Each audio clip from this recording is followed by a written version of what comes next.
to the Thalaic River, where to the melted snows of Abelathia's spine eventually find their way by means of 1,000 silver streams.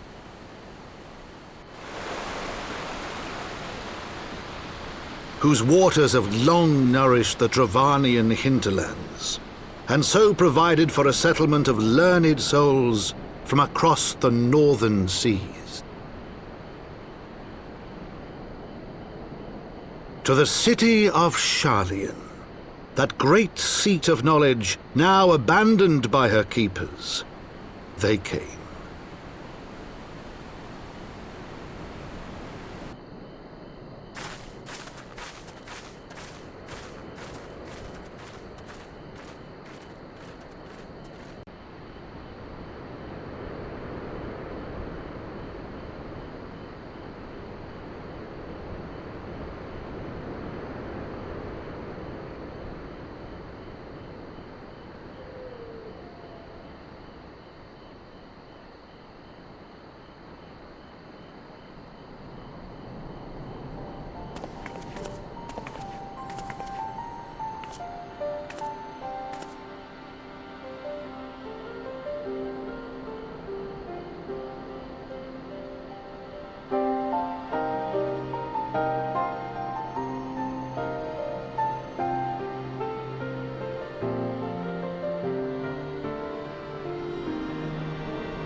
Don't you know it's rude to enter without knocking?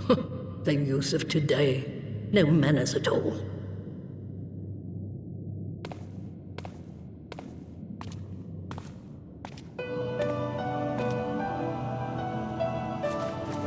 Though we neglected to knock, we did create something of a commotion. I had hoped that would suffice. Heavy-handed as ever, I see. And still not a hint of grace. Some things never change. To give credit where credit is due, I learned from the best. It has been too long, Master Matoya.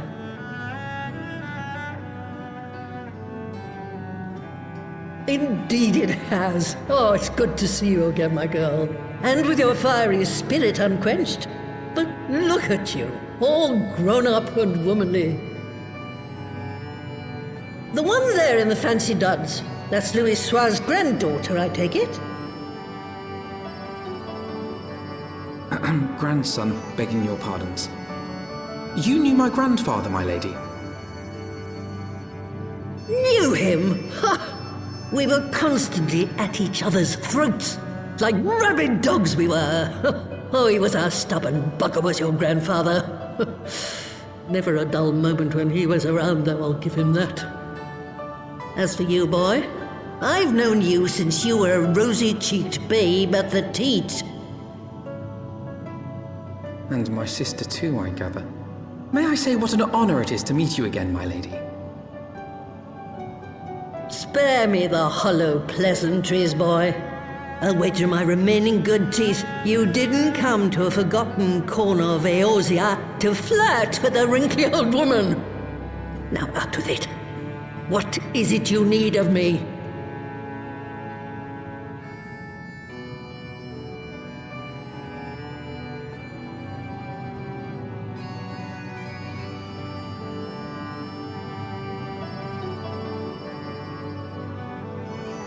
Azys. I never thought I'd hear that name again. You are familiar with it? As familiar as one can get from poring over musty old tomes. The Allagans set the Isle afloat not long before the sun set on their empire. Old Louis Soir and I often talked about it.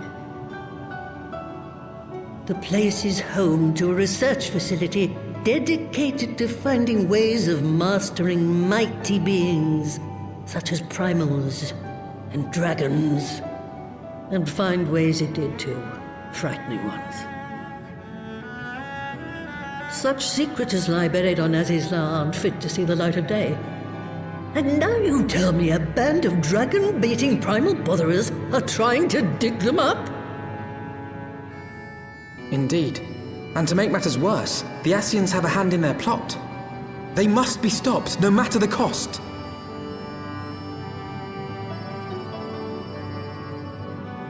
I see. Very well. You will help us then? Truly? I had not anticipated such an impassioned response. Could it be that the presence of young blood has stirred your own? Ah, some things never change. One day that pertness is going to cost you your tail, my girl. Don't say I didn't warn you.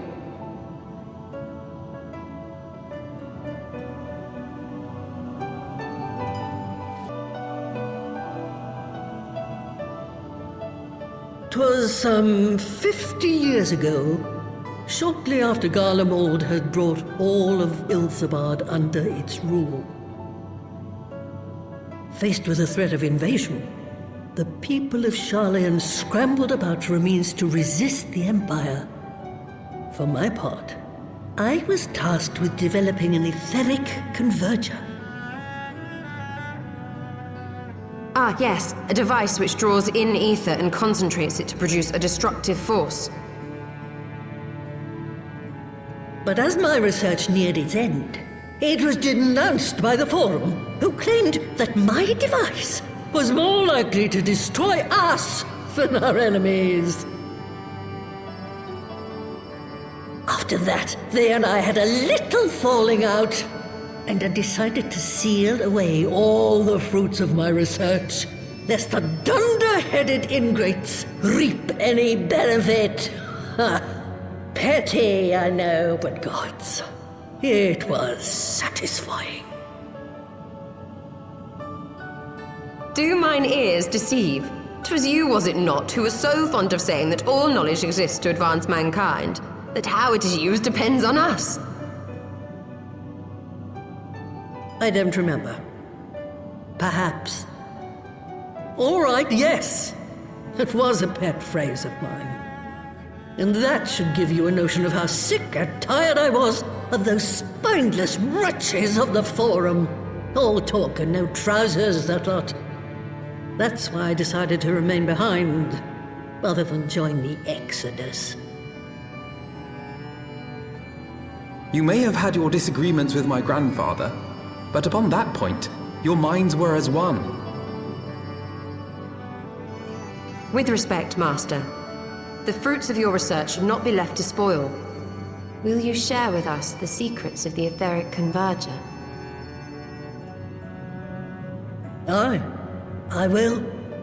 All the information you need is contained in a tome I wrote on the subject, but you'll have to fetch it from the forbidden section of the Great Library. You were not exaggerating when you said that you had sealed it away. Though the city is abandoned, the library's guardians are all but certain to remain. We must needs cut a path through them. Come, let us away.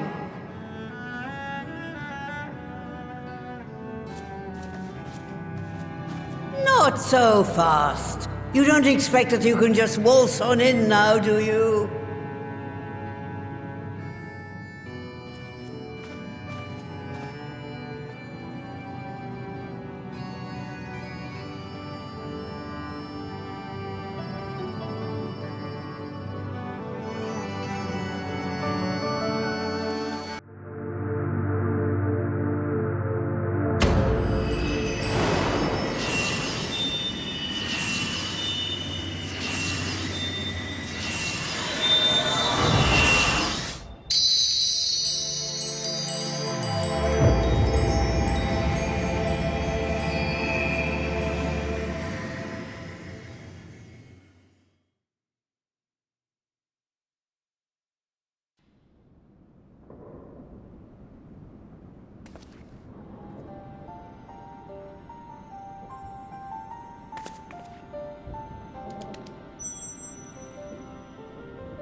So this is the tome. Excellent. Let us take it to Master Matoya at once.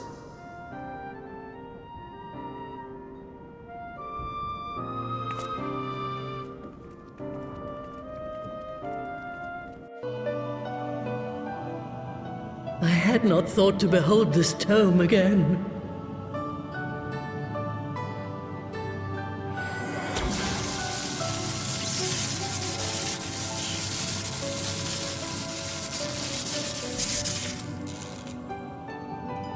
There. It is deciphered.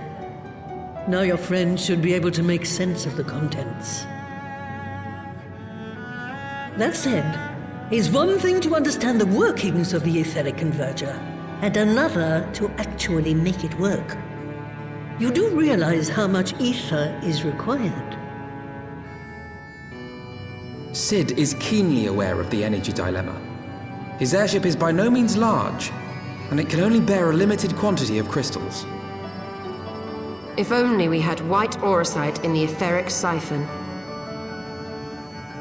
Alas, Minfilia is missing along with both artifacts, and Moonbreeder is gone. Would that there were another ready wellspring of energy for us to draw upon. Why did it not occur to us before? We already have what we need! The Eye! It has been drawing ether into itself for as long as the Great Worms have lived! It is a veritable wellspring of energy! It might just suit our needs. But is this energy something that can be harnessed at will? I believe so, with the aid of the Azure Dragoon of Ishgard. Then it is settled. Let us return to the Holy See at once.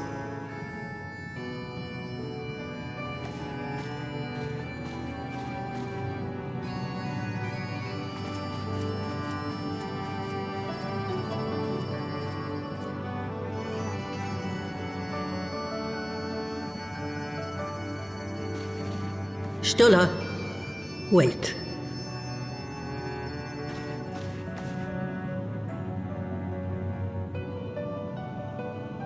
When did the light fade from your eyes? I might have known that it would not escape your notice. It has been this way since I returned from the life stream. An after effect of the teleportation magic I invoked, most like. They are called forbidden spells for a reason. What were you thinking, girl? I have no regrets. I but did what was necessary to preserve the light of hope, to keep my promise to Minfilia. Besides, it afforded me the rare opportunity to wander the ether, a once-in-a-lifetime experience. I need not tell you that it consumes your very life force to see by sensing the ether around you.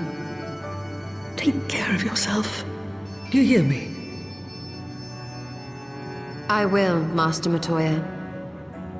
And thank you.